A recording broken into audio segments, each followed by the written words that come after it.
So our team, Passport Turtle, is heavily considering 4 countries that we can start to do our projects. So these countries are our homeland, which is the Philippines, and then another one in Southeast Asia, that is Indonesia, and then in Africa we're choosing either Uganda or Ethiopia, but we're looking also at Tanzania.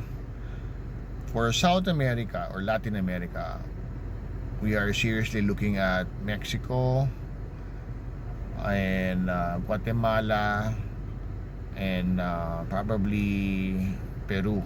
Okay, now obviously we're gonna call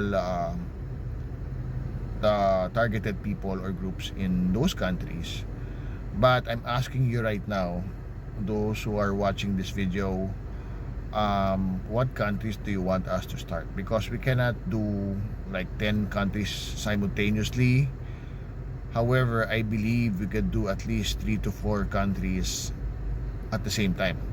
Okay, so because we're forming a team, and there'll be like area coordinators who will be handling those countries, and then so that we can scale faster.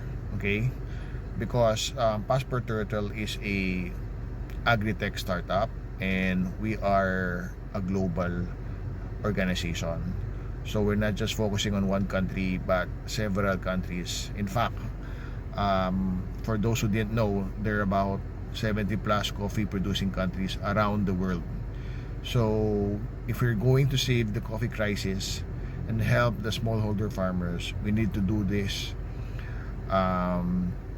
aggressively, right? And then we have to really go to the heart of the problem, which is fixing the problem of the coffee smallholder farmers, and of course the coffee crisis, which is climate change, supply chains, stuff like that. Okay, so yeah, I need your opinion. Obviously, if you're from that country, you're gonna be voting for yours. There's nothing wrong with that.